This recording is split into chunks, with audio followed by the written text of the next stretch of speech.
Hello students, welcome to my channel. இன்றைக்கி நம்ம business லா சப்ஜெக்டில் ஃபைண்டர் ஆஃப் கூட்ஸ் அப்படின்ற டேர்ம் பற்றி தான் பார்க்க போகிறோம். ஃபைண்டர் ஆஃப் கூட்ஸ் அப்படின்னா it means an innocent finder, a person who finds lost goods and holds them with the intention of saving them for the true owner is not a trespasser. So இதுக்கான example என்ன அப்படின்னு பார்த்தீங்கன்னா, ஒரு owner தன்னுடைய goods, அந்த goods valuable கூட்ஸாக இருக்க பட்சத்தில் ஒரு 3 பேக்கிங்காக அந்த கூட்ஸை ஒரு லாரியில் போட்டு அனுப்புகிறாங்க.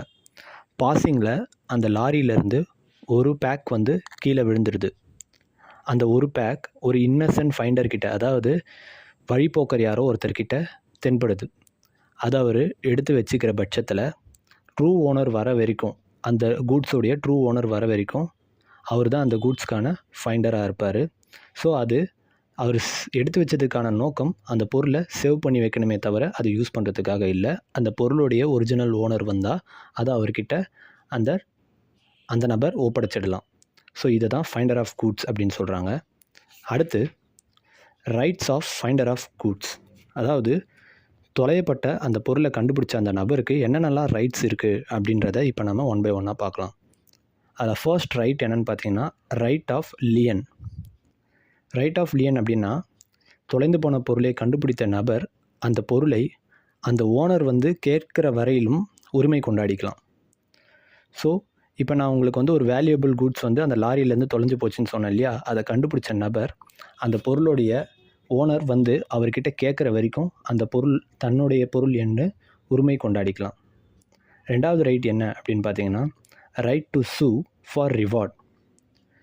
தொலையப்பட்ட பொருளுடைய ஓனர் அந்த பொருள் யார்கிட்ட இருக்குது அப்படின்ற விவரத்தை கண்டுபிடிச்சதுக்கப்புறம் அந்த பொருளை வச்சுருக்கக்கூடிய நபருக்கு ரிவார்டு கொடுக்கறதுக்கான தகுதி இருக்குது. அதை ரிசீவ் பண்ணுற தகுதியும் அந்த தொலைஞ்ச பொருளை கண்டுபிடிச்ச நபருக்கு இருக்குது. அந்த ரைட்டை அந்த கண்டுபிடிச்ச நபர் யூஸ் பண்ணிக்கலாம். மூணாவது ரைட் ஆஃப் சேல். தொலைஞ்ச பொருளை கண்டுபிடிச்ச அந்த ஃபைண்டர் அந்த பொருளை விற்கிறதுக்கான உரிமை கொண்டாடிக்கலாம். ஆனால் அதை சில சுச்சுவேஷனில் தான் அந்த பொருளை விற்கிறதுக்கான உரிமை அந்த பொருளை கண்டுபிடிச்சவருக்கு இருக்குது.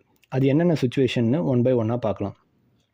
ஃபஸ்ட்டு சுச்சுவேஷன், கடைசி வரைக்கும் தொலையப்பட்ட பொருளுடைய ஓனர் வரவே இல்லை அப்படின்ற பட்சத்தில் அந்த பொருளை கண்டுபிடிச்ச நபர் வித்துடலாம். ரெண்டாவது, அவர் கண்டுபிடிச்ச பொருள் அழுகக்கூடிய பொருளாக இருக்கிற பட்சத்தில் அதை ரொம்ப நாள்லாம் கையில் வச்சுக்க முடியாது அப்படின்ற சுச்சுவேஷனில் அந்த பொருளை வித்துடலாம். சே ஃபார் எக்ஸாம்பிள், தொலையப்பட்ட பொருள் வெஜிடபிள்ஸாவோ ஃப்ளவர்ஸாவோ இருந்ததுன்னா அதை ரொம்ப நாள் வச்சுக்க முடியாது அப்படின்ற காரணத்துக்காக அதை வித்துடலாம். தொலையப்பட்ட பொருளுடைய ஓனர் கண்டுபிடிச்ச அந்த நபருக்கு எந்த விதமான ரிவார்டும் கொடுக்காத பட்சத்தில் அவரை ஏமாத்தினார் அப்படின்னாலுமே அந்த கண்டுபிடிச்ச நபர் அந்த பொருளை வித்துடலாம். I think so this information will be useful to you students. Thank you.